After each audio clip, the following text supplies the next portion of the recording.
Find guys to step up here. KJ Williams, he needs some help. He's their leading scorer and rebounder, but somebody's got to help him out. And they've got guys capable. A big-time shooter in Adam Miller who can get hot and score in bunches. Cam Hayes has been a surprise for them at the point guard spot as well. There's Cam Hayes now, number 1 in the white jersey, feeding KJ Williams inside. Deep post touch. That's exactly where Tennessee can't let Williams catch the ball. They got to force that catch further out. And you mentioned it, Dane. This is the first time we're seeing this starting lineup for Tennessee. We got to watch film with Tennessee last night, and Rick Barnes, he was excited about putting these guys, 5 guys out there first. And you see the versatility. You're size 5, you're 1, you name it, and you see him being able to step out, get the big man away from the basket, knock down the triple. Look, this lineup was already decided for Tennessee last night, but overnight we learned that Uros Plavcic got ill and he is not available. We have not seen him in warm-ups or in the arena today. Nice action there. Tennessee got caught on the switch, and all of a sudden Ziegler was down low on the big man Fountain. Had no chance.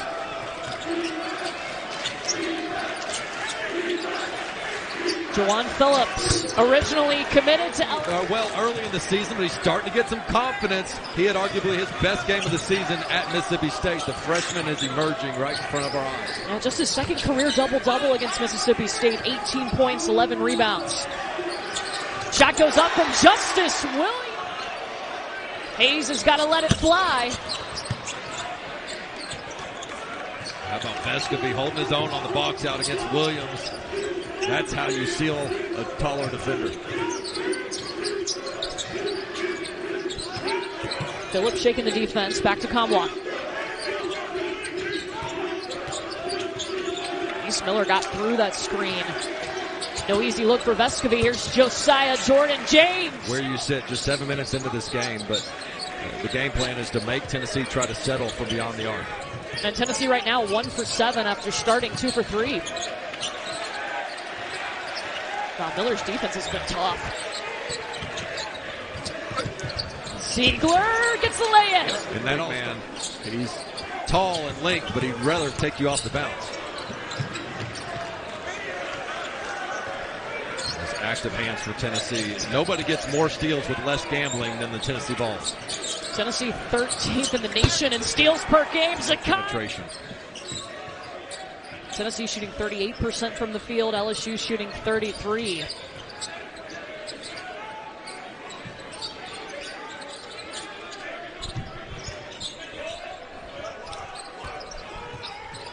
Welcome to Baton Rouge. It has been a tough stretch for LSU. A shot right at the rim with a deep post touch.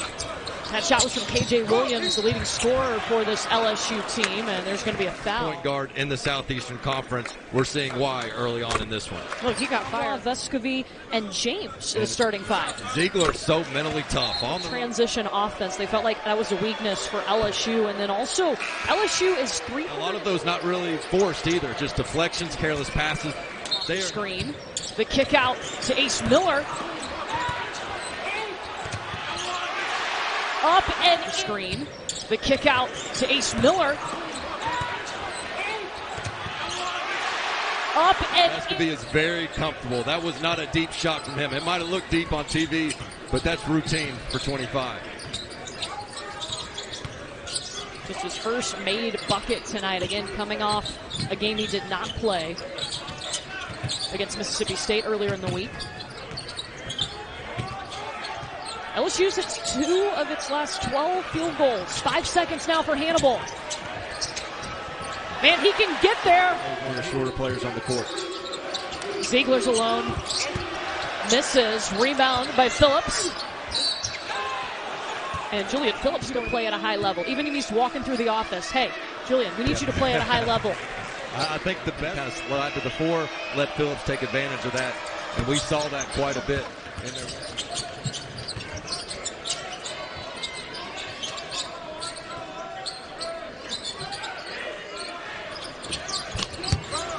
Julian! Justice Williams, his 3rd career start today. LSU again without Justice Hill. He's away from the team for personal reasons.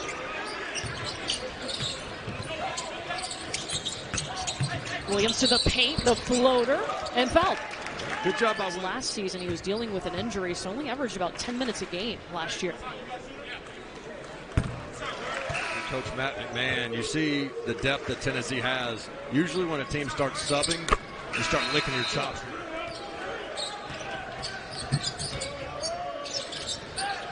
James for three. Josiah James is playing his best basketball as the season goes on for Tennessee. What's the biggest thing Tennessee missed when he was out? I think the versatility in the lineups. Like they were playing really big, but with him, they can play a little bit smaller without giving anything up from a physicality standpoint or rebounding.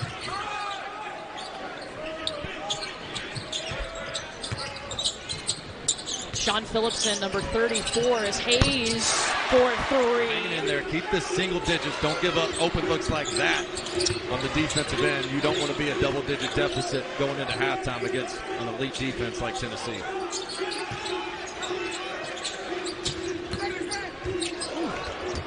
Vescovy, they'll swing it all the way around. Meshack, the pull up for two.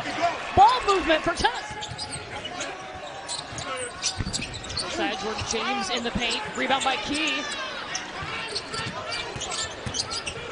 6 offensive boards now for Tennessee. Key all alone for three.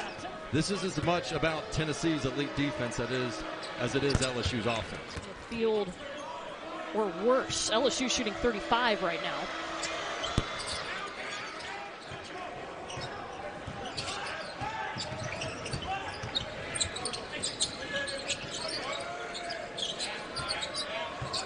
Ziegler starts again.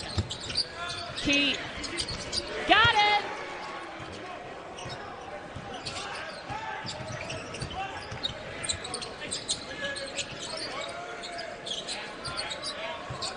Ziegler starts again.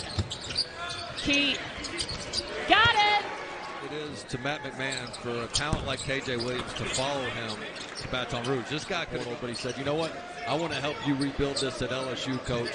And he has certainly been terrific, specifically on the offensive end. About a second difference between the shot clock and the game clock. Ziegler guarded by Justice Williams. James an open look right at the free throw line. And if you're Matt McMahon, that's kind of what you want to do, though. You hope Tennessee can have one of those 3 for 20 type performances from deep, but there are just too many open looks. If you're going to do it, make it contested threes. Vescovy coming off the screen, make it 9. Julian Phillips driving in.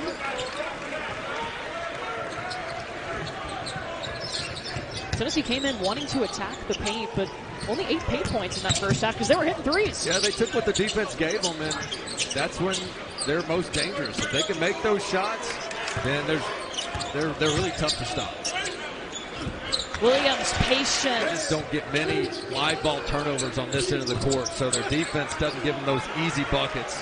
See if they can push it a little bit in transition here instead of going up against that stifling half-court defense time and time again for Tennessee. It didn't help, too, that one of their big-time shooters, Ace Miller, number 44 in white, he picked up 3 fouls in the first half. Watch for a lob to Kamwa here.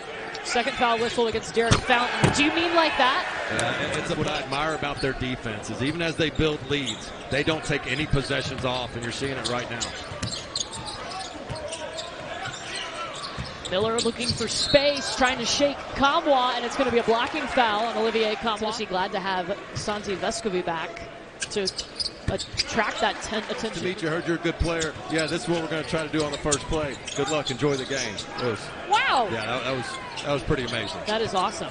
Love you, Coach, but you're still second to Pat Summitt in terms of the famous people I got to meet on. Yeah, absolutely.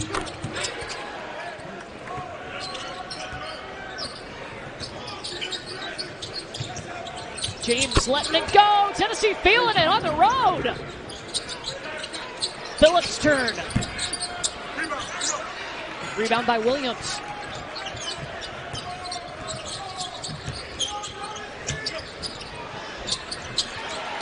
Trey Hannibal. Unfortunately, he has just not had many looks because of all the help side defense in Tennessee's positioning. And Hannibal with 4 points, just 2 for 2. James creating space, over to Phillips. My goodness, a couple of positive possessions for him. And that's a guy that Coach Matt McMahon can look at and say, Guys, look at Trey. Do you think he's quitting this game? No, he's putting his head down. He's still fighting. And just because you're playing bad doesn't mean your effort's not there. I get that. But they've got to show a little bit more resistance on this end of the court. Ziegler one-handed. Kind of the catalyst for a run that would put him in the Final Four in 1981. Yep. Rudy Macklin was really the key recruit that started all that under Dale Brown, a guy that chose to not go to a school in Kentucky. You know, he's from Louisville, Kentucky. You got options there. And so you go at Campbell College, and they were doing a layup drill, and Pete Maravich was running one of the drills. Layup. Last man standing wins. And Rick Barnes was the last camper left in that drill. All he had to do was make a left-hand layup to win the practice jersey off of Pete Maravich's back. So he thought, man, I got this. I know how to make a left-hand layup. Right when he goes up for the shot, Pete Maravich jumps at him out of nowhere with a little rim protection. And he was a junior in college, so the legend was certainly already there. And to be able to have that type of moment at a basketball camp, you know, was certainly memorable for Rick Barnes. If you get to talk to Rick Barnes, then you know you're going to learn a lot. It won't be about the game, but it'll be about something around basketball. That's why we got to go watch film work first with the team and the assistant. About how he was so shot ready, how low he got, even though he was tall, how he sat down low, got the ball. Squaring off against number 2 Kansas. So this is coming up on Monday. In the SEC, we saw Kentucky get a win over Texas A&M today, and that puts Kentucky in the field, according to Joe Lunardi. Both of those teams were on the bubble.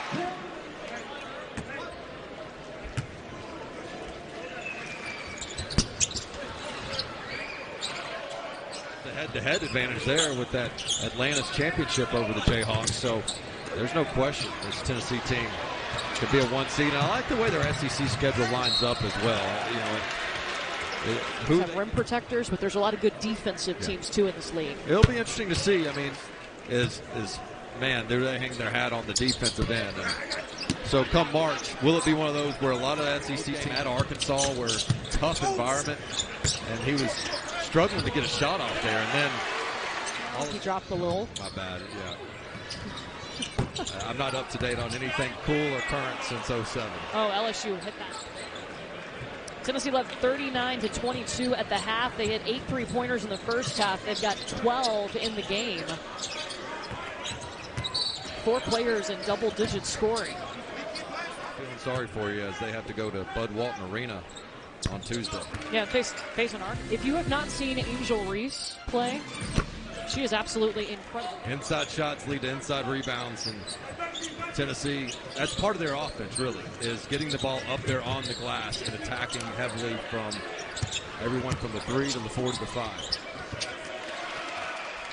Inside shots lead to inside rebounds, and Tennessee, that's part of their offense, really, is getting the ball up there on the glass and attacking heavily from everyone from the 3 to the 4 to the 5. Left-hand player, so to go under the rim with your right hand and make it look that easy is really a testament to his talent. Josiah Jordan James has a season-high 22 points. His career high is 20. On the other end, whistled for his 3rd foul. Puts Reed at the line. You look at the SEC, Tennessee 5-1 in SEC play. Obviously, for the SEC tournament purposes. Wild season in the SEC so far. You had a couple teams struggle in non-conference that you didn't expect in Texas A&M and Florida, but they're starting to find their footing a little bit in conference play, specifically the Aggies. And then some of those surprise teams. Reed gets stripped.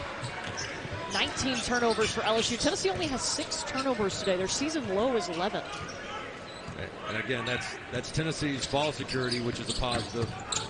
They got lucky right there.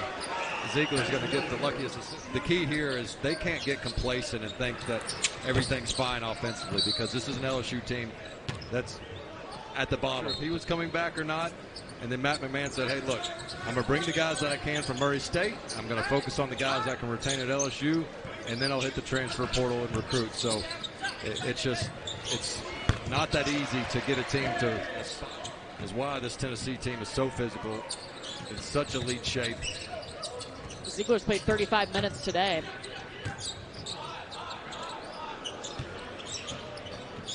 You see number 34 in white in there. That's Sean Phillips. This is a kid that really could help LSU. He's just taking some time to get used to the college game. He's a 7-footer.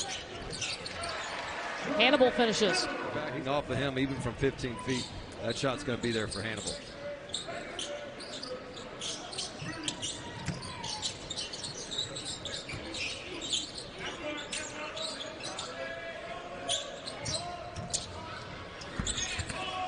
Tobe Awaka. Physicality down low, he brings in number 11.